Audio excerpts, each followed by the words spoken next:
Hello everyone, this is Bonnie Ma at higherimmigrants.ca.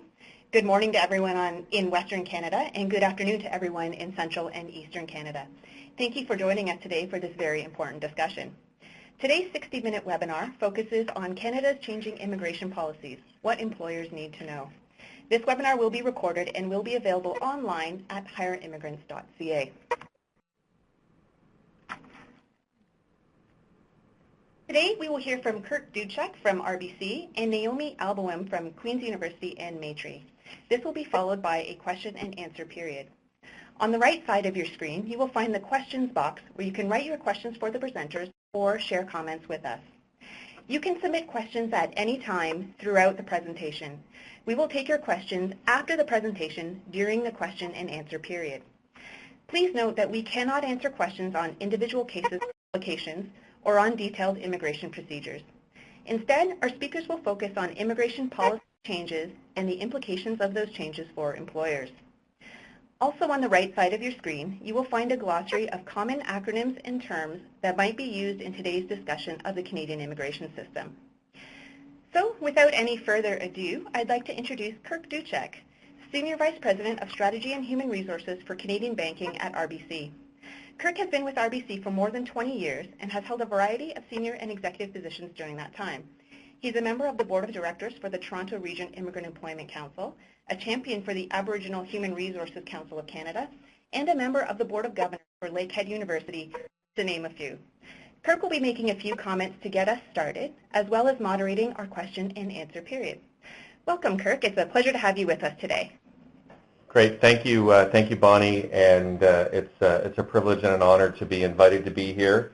Our real special guest comes after me, and that's Naomi, who truly is an expert in this space, and I look forward to introducing Naomi in a second. I also want to reiterate Bonnie's appreciation to all of you for dialing into this webinar and making time for what I think is a really important topic to each of us in our workplaces. And in the roles that we fill kind of in society, but it's also a really important issue to this great country of ours. So again, thanks for the opportunity and thanks for joining us. I just got a few opening thoughts that I would kind of like to share from kind of a business and from an RBC perspective, and then I will, as I say, turn it over to Naomi. If you go back to 2011, we being RBC launched an economics report that concluded that if all immigrants found work that they were actually qualified for and were paid for their skills in a manner similar to those born in this country, that it would actually represent that incomes would rise for these newcomers by more than $30 billion a year across Canada. That's a 2% increase in GDP growth if the immigrants, the newcomers to this country, were actually employed at their level of skill and paid at similar levels to those born in this country. It's a huge number and speaks to the kind of economic impact and the kind of potential that lays within our workforce. I think what it also speaks to, for those of you that have been involved in creating opportunities for newcomers and immigrants, I think it speaks to not only the accreditation issue, which often gets a lot of attention, but it actually speaks to how important language is, how important culture is, how important relationships are, and how important actually getting access to opportunities ultimately is for individuals coming to this country. It is you have to work incredibly hard and be incredibly determined to find your place in society when you're coming new to a country, and that's even within Canada, which still is a destination of choice. The other angle to look at this opportunity through is with the impending retirement of our baby boomers. As you know, Canada is facing already and will face an even greater labor shortage, and it's estimated by 2021 that 1 million Canadian jobs could go unfilled due to a lack of qualified candidates. And there's a lot of talk about kind of a skill mismatch within society today, and that gap is going to grow. And as I say, the number by 2021 is forecasted to be a gap or unfilled jobs of about 1 million opportunities. So 20% of the current Canadian population, as you may or may not know, was born outside of Canada. Canada receives about 250,000 immigrants or newcomers per year, And today, more than 40% of the immigrants we receive have higher than a bachelor degree, or have a bachelor degree or higher. So there is a significant number of newcomers coming to this country, and those that are already here that carry a very high level of education and skill. When I look at RBC and our own experience with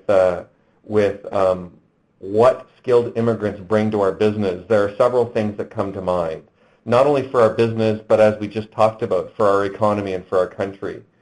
I think we all know that diversity is not just the right thing to do from a social perspective. It is truly the smart thing to do from a business, an economic, and a societal perspective. It is so important that we do this to grow our companies, to enrich our communities, and continue to solidify our reputation as a destination of choice and one of the greatest places to live in the world. And I think we all know that too, that newcomers enrich our workplace, and they enrich it in so many ways, not just the culture and the perspectives they bring just because of their culture and language, but because of their international experience, because of the networks that they bring.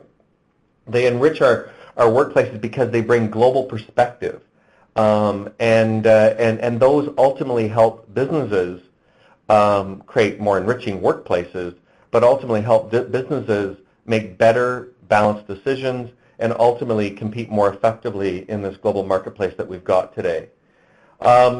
Within RBC, I think it's fair to say that we've gone from simply recognizing diversity as an opportunity as important, but to actively leveraging it as a powerful tool to drive innovation and growth.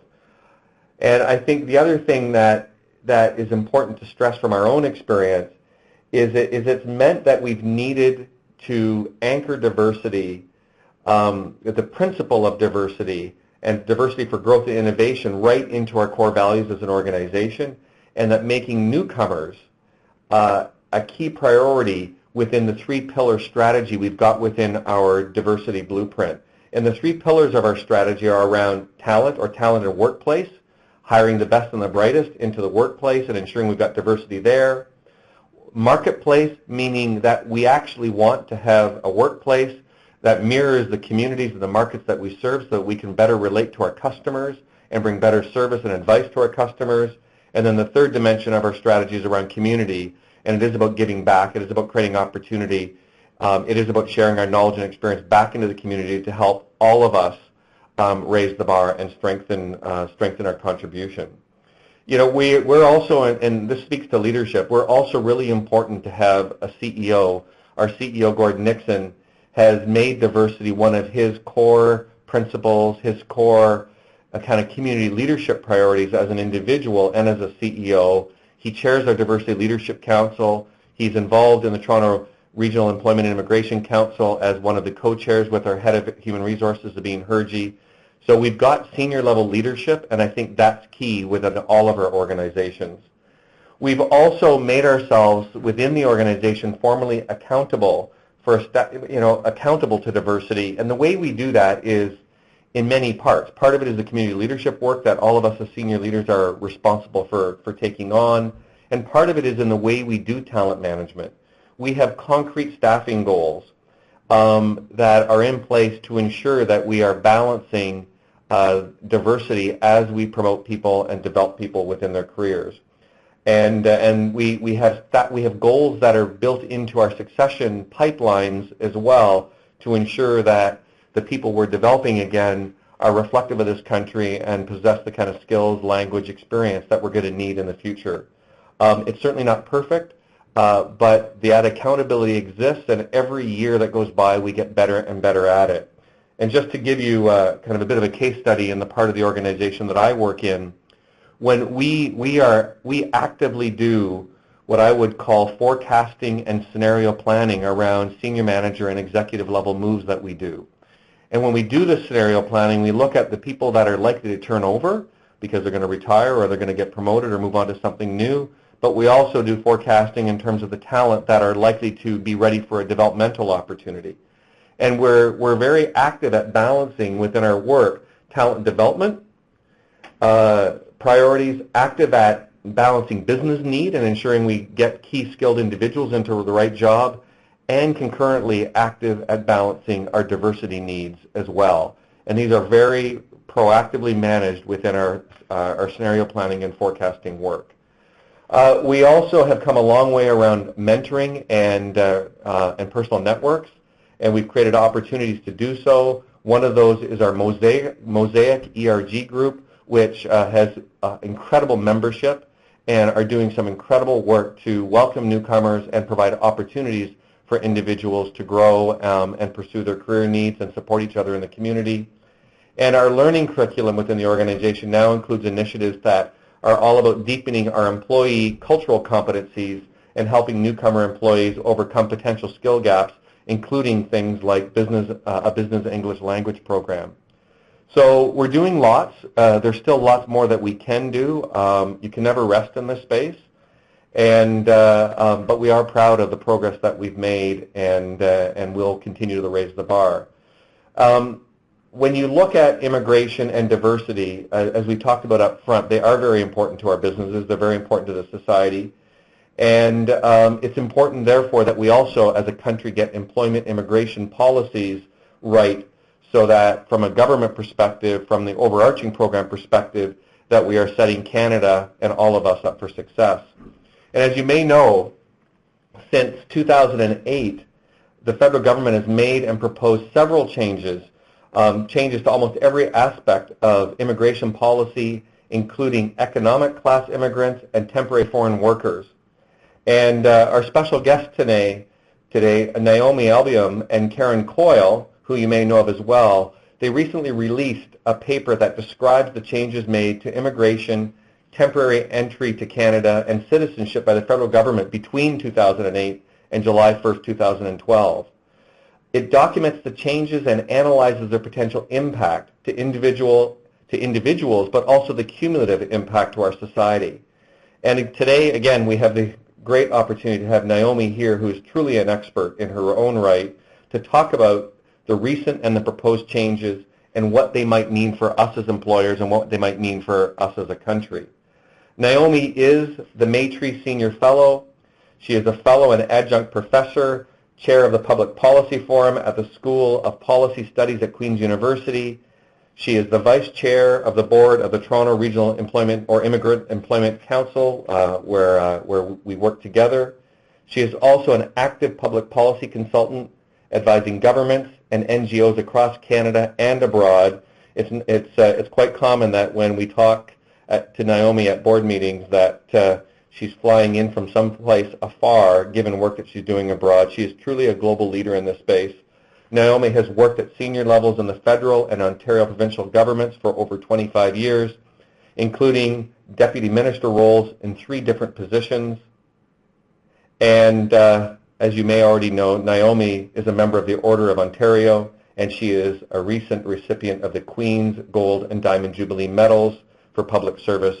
She is just truly an amazing leader in this country, and we are honored to have you on the call, Naomi. Thanks for making time to join us. Thank you, Kirk, for that really wonderful introduction, both in terms of what RBC is doing and in terms of a very generous introduction of me. So it's a pleasure to be here with all of you. I am going to try to speak very quickly and briefly so that there is time for questions. As indicated, I'm going to be presenting highlights of a paper called Shaping the Future that is available on the Maitrey website. And it's a big paper. There are about 88 pages. But if you're interested in the detail, I would recommend that you seek out that paper. I'm just going to do a very modest highlight of that paper. So for today, I'm going to look at the pace and scope of the policy changes, go into some detail of the program and policy changes to date and forthcoming, and to look at some of the implications and questions for employers. I have been involved in immigration policy professionally since 1979. I'm one of those baby boomers, and I have, in that period of time, never seen the kind of change that has happened in this time period that we look at in the paper from 2008 to mid-2012. And there seems to be no signs of stopping in terms of those changes. As Kirk indicated in his introduction, the changes really do affect absolutely every aspect of immigration policy and programs. They affect the process for immigration reform. They affect the powers and roles of the various players in the immigration process, and also the discourse on immigration. And there is very significant impact not only on the individuals involved, but real, I think, potential cumulative impact that's shaping the future of Canada. As many of you understand, the decisions that we make about immigration today really affect who we are as a country for generations to come. I'm going to be changing the slide here. This is just a visual to indicate to you the enormous scope of the changes. I am not going to be going through all of them. There's certainly not time today, but I will be focusing primarily at the blue box at the top of your page at 12 o'clock, which is the economic class, and at 3 o'clock, the temporary entrance, and to some extent the at 5 o'clock, the powers and roles. I will only be mentioning some of the others in passing, but certainly not in detail. They are all in the paper. But overall, we can look at the federal directions, and basically what we see is significant tightening of the requirements for permanent entry of all classes, economic class, refugee class, and family class coming to Canada. We see, on the other hand, a facilitation of temporary entry to Canada, either as a foreign worker or as an international student. The government did introduce in 2008 more opportunities for transitioning from temporary status to permanent residency status for some temporary entrants, not all, but for those highly skilled temporary foreign workers and for some international students that meet the criteria. And they've introduced the concept of two-step immigration, whereby people first come to the country as a temporary entrant, and then if they meet the criteria, can transition to permanent residency without first having to leave the country and reapply. We also see tougher rules for citizenship, both in terms of who will be eligible for citizenship and in terms of the criteria that have to be met or proven. And the last overall direction, many of these I'll be going in a little bit more detail as we proceed. The last overall federal direction, however, is the changing powers and roles, where on the one hand we see significantly more centralization in the hands of the minister and in the hands of the federal government as opposed to provincial governments, and at the same time more role for third parties like employers, educators, and language and credential assessors. And that in some ways is sort of a paradox, more centralization on the one hand and more devolution or decentralization of responsibilities at the other. And I'll be talking a little bit about more of that later. The mix of policy program changes are a real mixed bag in my opinion. Some are, I think, very positive and seem very positive on the surface. For example, some of the new selection criteria, which I will go through in a moment for federal skilled workers. I think the introduction of a new trades program is a really positive move. On the other hand, I believe that there are other areas that are quite problematic, which is one of them, for example, is the increase in low-skilled temporary workers. And I will talk about that a little bit later on in the presentation. But really, many of these changes are just being implemented or will be implemented in the new year, or some will not be implemented for a little while yet. So it's too early to tell exactly what the impacts will be. We don't yet know the implementation details for some of these new policies, and they will all need very close monitoring and evaluation to ensure that they are in fact meeting the stated objectives, that there are no unintended consequences and negative consequences, and to ensure that mid-course corrections can take place. I think some of the changes are solidly evidence-based, based on research, based on evaluation. For example, the introduction of language requirements for provincial nominees. On the other hand, I fear that some of these changes are not based on evidence. They're based more on anecdote or based on, in some cases, ideology, but not really on hard data. And others, I would argue, may seem counter to the evidence. For example, the really significant increase in low-skilled workers, or introducing the opportunity for employers to pay some of their temporary foreign workers less than the prevailing wage. But I will get into those in a little bit more detail. The purpose of this slide is just to say it really is a mixed bag. Some very positive, some problematic, some too early. Evidence for some, maybe not very much evidence for others. Today, I'm really going to be talking exclusively about the economic immigrants, and I'll go through those elements listed below. I'll be speaking about temporary entrants and their transition to permanent residency, and I'll be talking more about the changing roles. So first, let's start with the federal skilled workers. The government has introduced a rigorous minimum language standard that will be part of the new system, likely to go into place in January. We now have a complete hold on all new applications for federal skilled workers. As you know, many applications have been sent back to applicants, and in other cases, those in the inventory are now being processed based on the existing criteria. But the new minimum language standard will likely be introduced in January. The regulations have already been gazetted.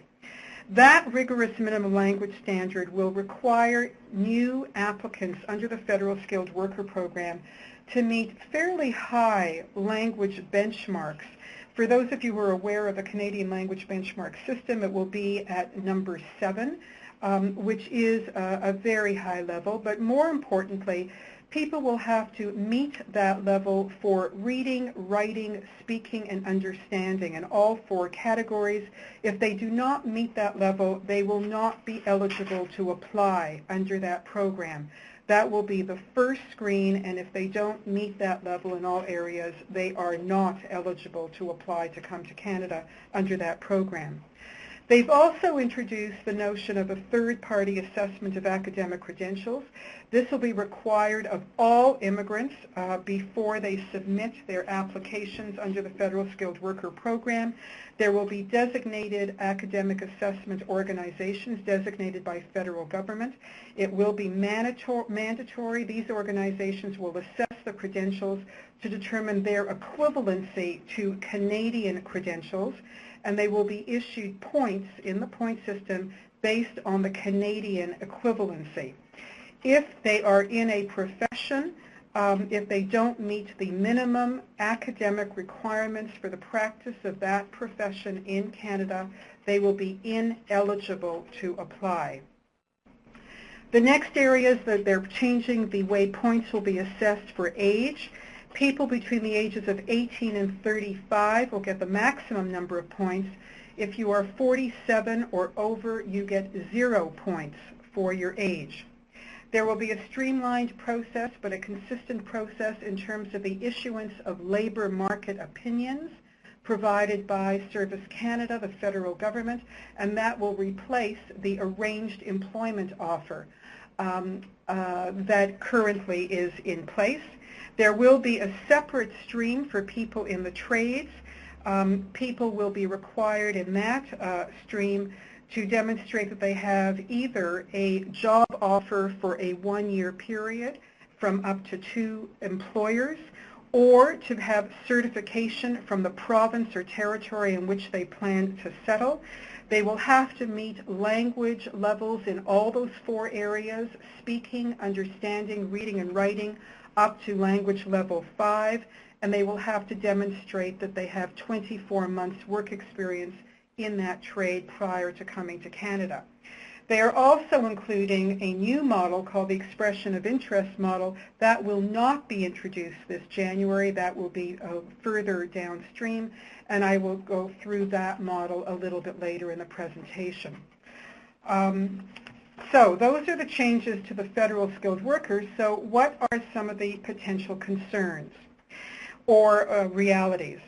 First of all, I think these changes are definitely based on evaluations done at the Federal Skilled Worker Program. They are based on evidence.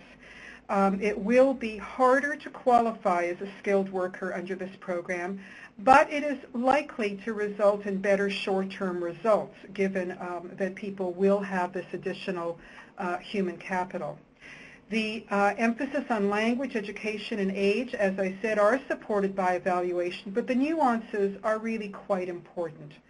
So, for example, we recognize that language is the single biggest determinant of success, but having those language standards will definitively change the source countries from which immigrants will come to Canada, and that might have some unintended consequences. So, for example, we know that the second generation of Chinese immigrants are doing brilliantly.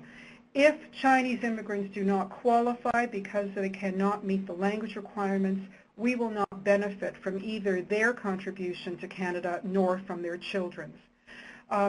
Given China's increasing importance as a trade partner with Canada, given China's increasing role in the world affairs, it would seem to me that having more immigrants from China would be a good thing for Canada, and we may be losing that opportunity.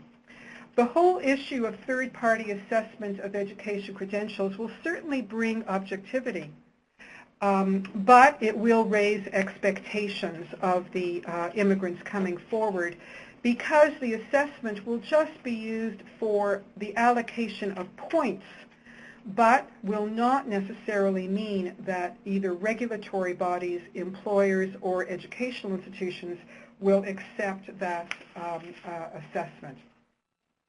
Youth, we know, is a predictor of success, but we also know that young people here in Canada are facing significant degrees of unemployment. These new immigrants who are very young will be competing with those individuals. And as someone who is well over 47, I think that the contributions that people of our age could make at the prime of our careers and our children, eliminating points for that group may be short-sighted. The new trade, I'm going to skip over and go a little bit more quickly because I understand I'm taking way too much time. The new trade stream is, I think, a really good idea, but there are concerns about how provinces or territories can provide certification for people still overseas, real differences across the country between voluntary trades and compulsory trades. It would be expected that the employers who provide job offers to those who have not yet received their qualification will do whatever they need to do to ensure that the people they bring in will in fact become certified, but there don't seem to be any clarity about what does that actually mean as an employer obligation, if it is an obligation. The CLB level might be high, that's the language level, might be high for some individuals, so we don't really know how that is going to work. The expression of interest model, which will likely be introduced not this coming new year, but perhaps in the following year, is based on a model that exists in New Zealand that was then modified and adapted by Australia. It's in the very early stages of implementation in Australia. We don't know its effectiveness yet. The Canadian government has said that it will be used initially for federal skilled workers only, but potentially beyond that, potentially to all of the economic class, including the Provincial Nominee program, and perhaps for temporary foreign workers as well. How it will work is really unknown at this point, except that individuals applying for the Federal Skilled Worker Program, for example, would have to meet all the criteria for that particular program, and then their applications would be put in a pool that would be available for review by federal, provincial, and territorial governments and by employers. They would not have automatic access to immigration if they just met the points. They would actually have to be identified by either governments or employers as being people of interest, and then they would be invited to apply. If no one from any government or employers indicated an interest in those individuals within a limited time period, and we don't know what that time period is, whether it's weeks or months, that application would be returned. This is clearly a way for the government to control intake of people interested to come to this program. No backlogs would result because the applications would be returned to people, but there are many, many operational questions about what employers would actually have access to from these expressions of interest. Would they be required to make an actual job offer before people were then invited to formally submit an application? Would people be competing for the same immigrants at the same time? We don't have any answers to those questions. In the Provincial Nominee Program, some changes have already been implemented. The federal government has imposed caps on the number of individuals that can be nominated by provinces, and they've introduced a requirement for language skills for low and semi-skilled people going to the provinces. And they are proposing that the PNPs only deal with those meeting economic objectives and not for students or for family unification purposes. There's some real potential issues in this regard. The provinces are not happy with the caps that were imposed. The provinces, in fact, they want more people that they can nominate to come forward, but that has an impact on overall levels. If the federal government decides that 250,000 will be the level that remains, if you increase in one area, you have to decrease in another area. The federal government is interested in increasing federal skilled workers, which means that they are not prepared to increase the numbers that come in through the Provincial Nominee Program. We're not really sure whether the EOI system, when introduced, will completely take away the PNP program or not, but if there is an effective expression of interest system and if there is an effective trade stream, that could reduce the need for provincial nominees, because those were the trades were one of the reasons why provinces were using the Provincial Nominee Program, because they otherwise would not meet federal skilled worker criteria. I think I'm going to skip over the business class because it's not completely relevant to you. This will not be, the programs are under review and they have not yet been implemented. In terms of the Temporary Foreign Worker Program, it's really not one program, it's a collection of programs with very different criteria and very different processes. However, they are all completely demand-driven by employers. There are no targets or caps imposed by the federal government. There has been a significant increase in entries overall. There were more temporary foreign workers admitted to Canada in 2010 and 2011 than all permanent residents from all classes combined in those years, and it's basically tripled. In 2002 there were approximately 100,000, and in 2011 there were over 300,000 temporary foreign workers in Canada. The federal government has also introduced accelerated labor market opinions, and that may allow for yet even more temporary foreign workers to enter Canada. Economists are quite concerned that this could depress wages in a particular sector. There has been a significant increase in the low-skilled pilot program, despite the evidence of some of the problems with this program. There has been a 2,000% increase between 2002 and 2010, from about 1,300 people in this program to more than 29,000 people in this program, and there is no legal transition for permanent residency under this program. There's little enforcement of new protections that were introduced by the federal government because the program is completely complaint-based, and people who are in precarious status because their status in Canada is totally dependent on their job with their particular employer are not likely to raise their head to complain. And they're not eligible for any federal programs or services. There's also now been a 4-year limit imposed on temporary foreign workers, which means they can be in Canada for 4 years and then have to return to their home country for 4 years. But there is no limit for employers. So employers could hire an individual for 4 years, that individual leaves, they can get a new LMO for another individual and continue to fill that job with temporary foreign workers. There will be changes to allow high-end temporary foreign workers to transition to permanent residency after 1 year instead of after 2. The Canadian Experience Class, which allows high-end temporary foreign workers and international students to transition to permanent residency from within Canada, makes good sense in many respects. But it is a concern if this becomes the norm rather than the exception. And it is much better for individuals to be able to arrive in the country with full rights, access to services, and on track for citizenship rather than on temporary status. In terms of the students, there have been lots of efforts to try to not only attract students but retain them.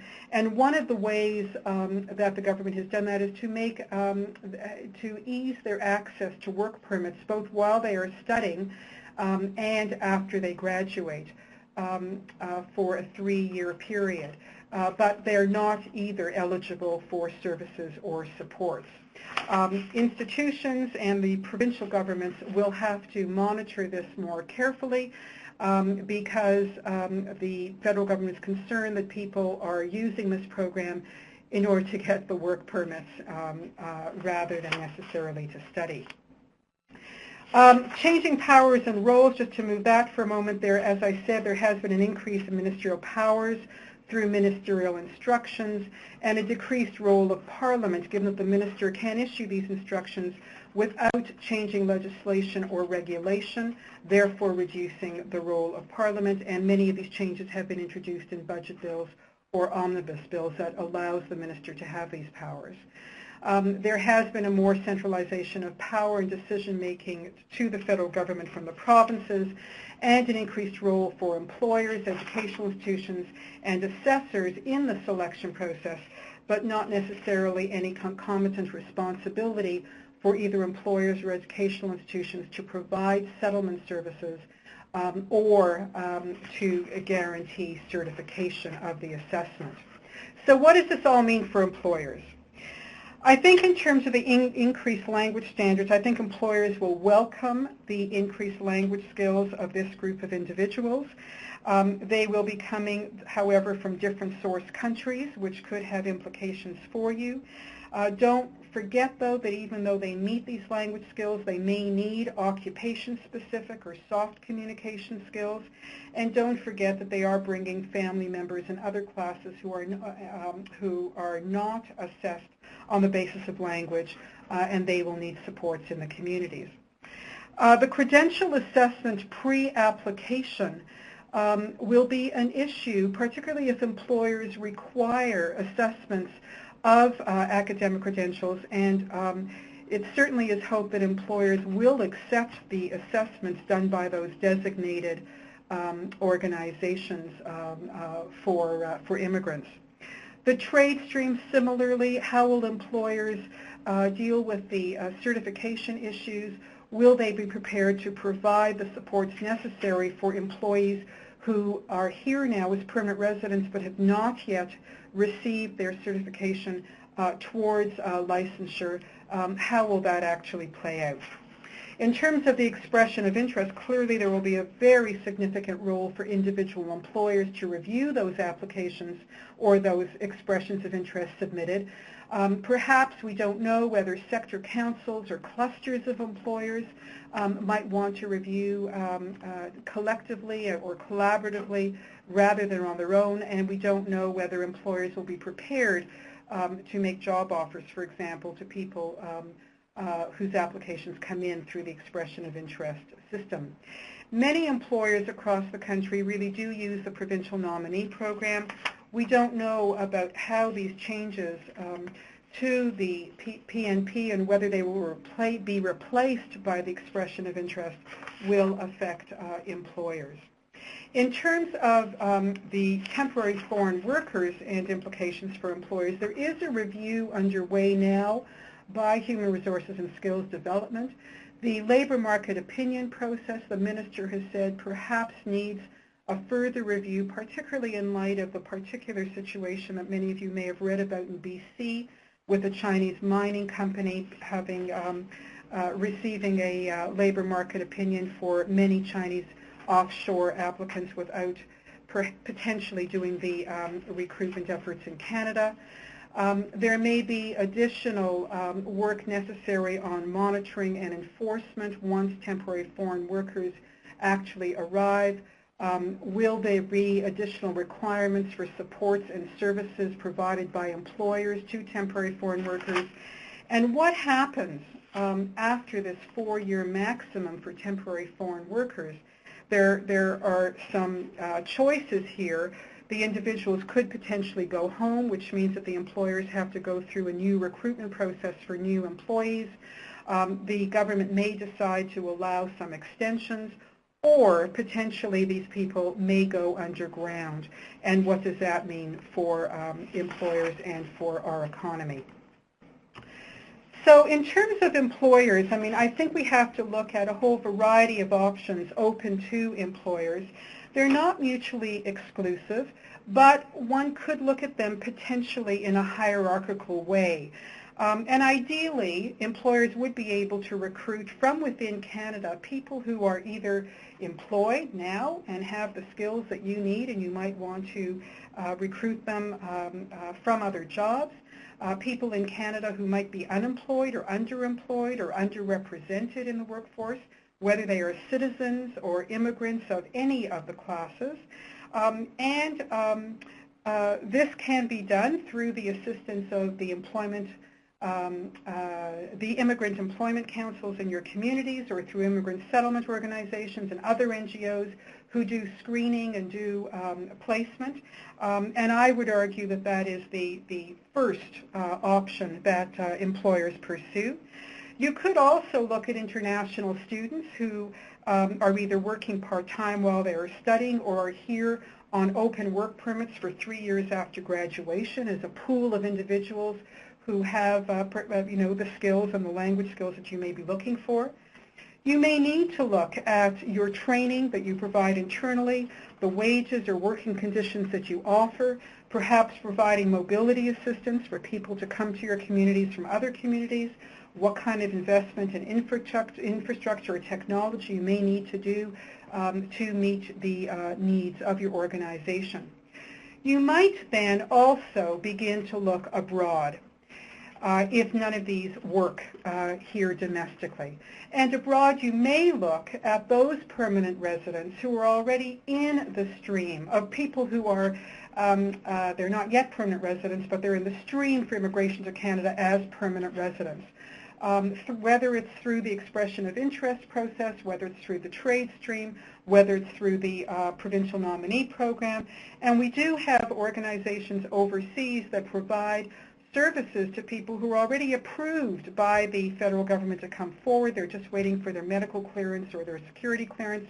They're on a fast track to come to Canada, and there are opportunities for you potentially to recruit from that pool. And then, if none of these work, then you may want to look at recruitment of temporary foreign workers from abroad. So in conclusion, there are huge changes in play. Implementation details will be key. We really need to monitor and evaluate all these changes to see what impact they're having. We know certainly, and Kirk has emphasized today, how essential immigration is to our future, economically, socially, and culturally. But we really have to look at what we can do to ensure effective immigrant labor market integration as a key, not the only factor, but certainly the key factor for integration and for the benefit of employers and immigrants and their families and society at large. And we need to work together to make all of this happen. So I'm going to stop there and take some questions. Great. Thanks, Naomi. It's Kirk back with you. I thank you for all of your insights and all of your knowledge and background here. Just a tremendous overview. And we now want to move to our question and answer session. And we do want to get a good number of questions in the remaining 15 minutes or so.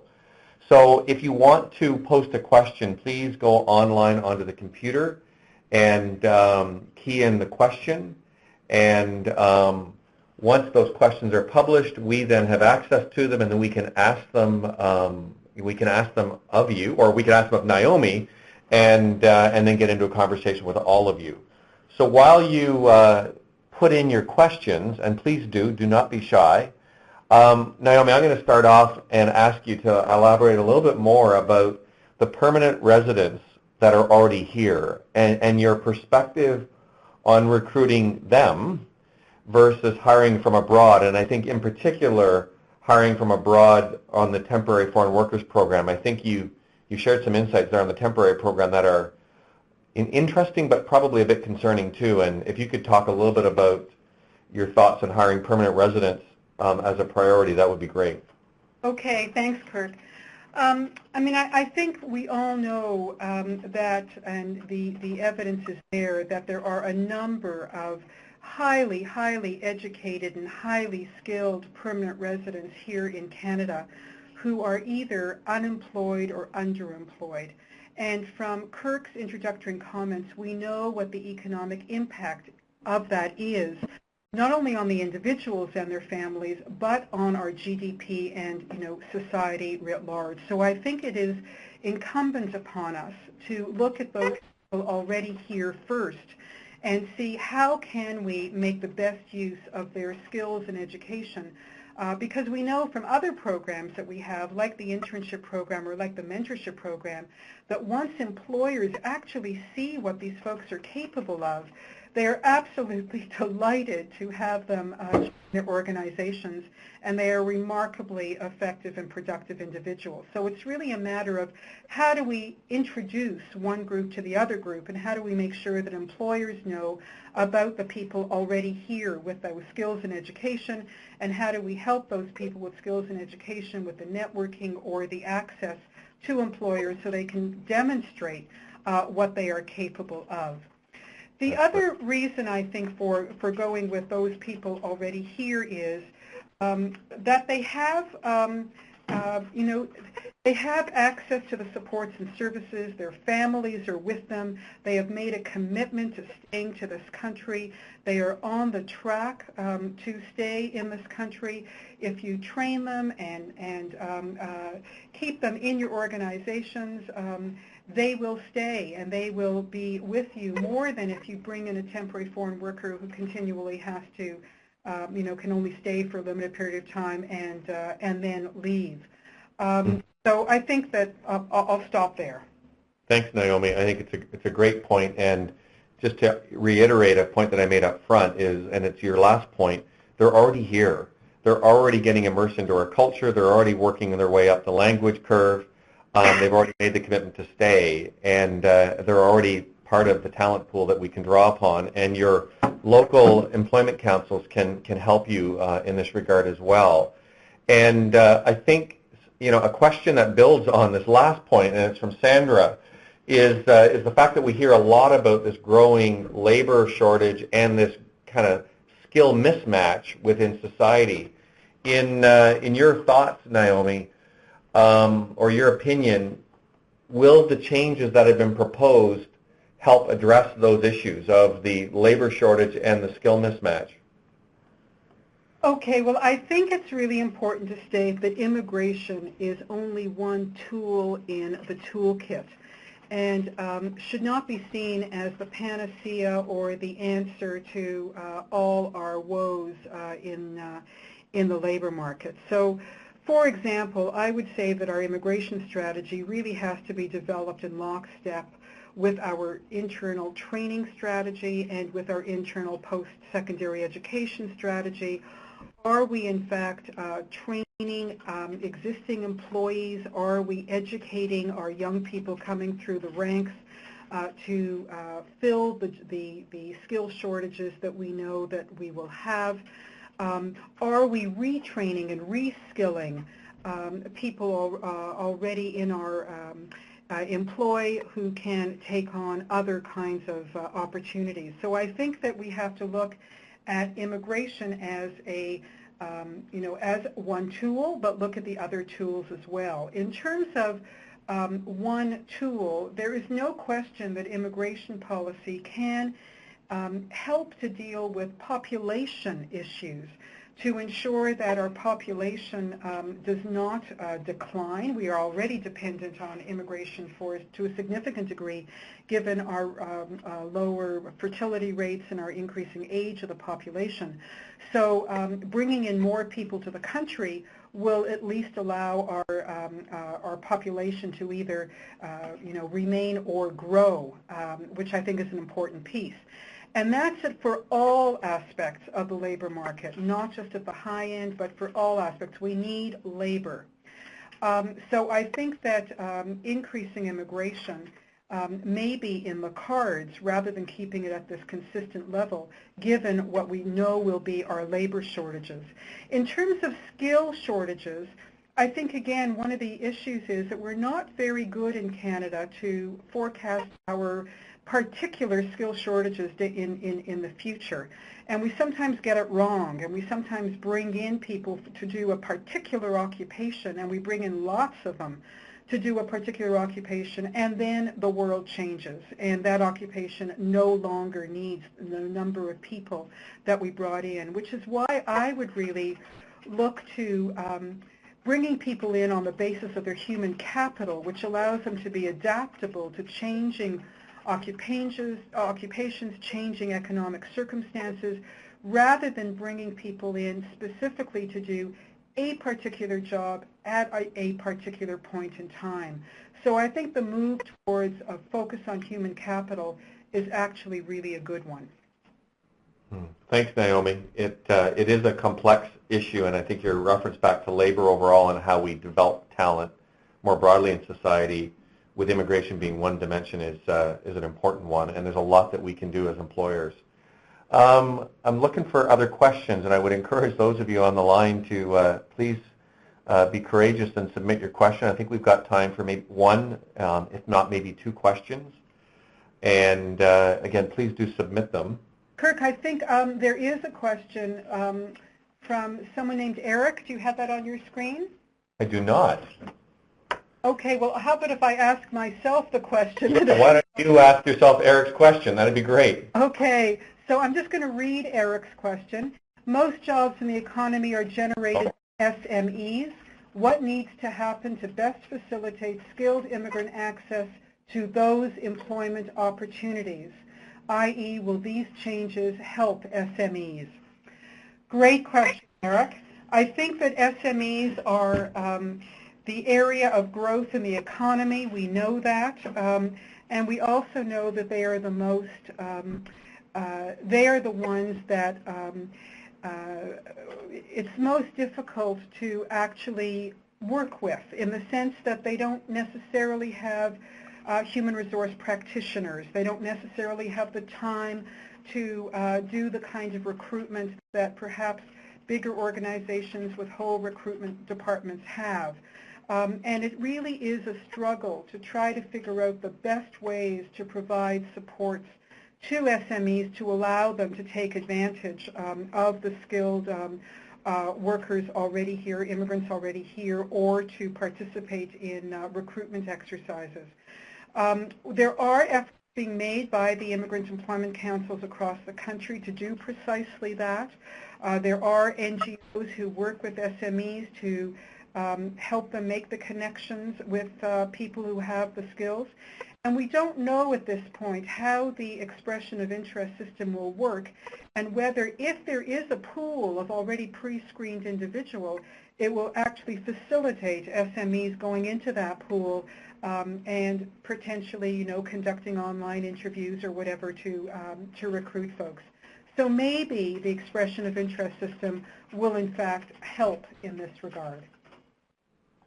That's great. Thanks, Naomi. And I did find the question. My technology skills are lacking me. I forgot to scroll. We've got another question that I think builds on what you just referenced, and it's from Anne-Marie Moran. And she's asking more specifically what kinds of support systems or supports are available to employers to access local talent. And I think you've already touched on the immigrant employment councils across the country. But perhaps you want to build upon that a little bit more, because I really do think it's a practical question, and it's really something that we can all leverage. Okay, I don't have the list of everybody who's on the line and what cities you are from, but I would be astonished if there's anybody on the line who is in a city in which there is not an immigrant serving organization or an organization funded by either the federal or provincial governments to assist people who are looking for work. The good news about many of these immigrant serving organizations is that they do an effective job not only in providing services to individuals who come to their doors, but in assessing the skills and talents of those individuals, and then providing the kind of matching role with those individuals. I think if people are interested, there are websites that will list the various local organizations across the country. In Ontario, it's settlement.org, or it's Access, or you can go to your local Immigrant Employment Council, who has connections with these organizations across the country.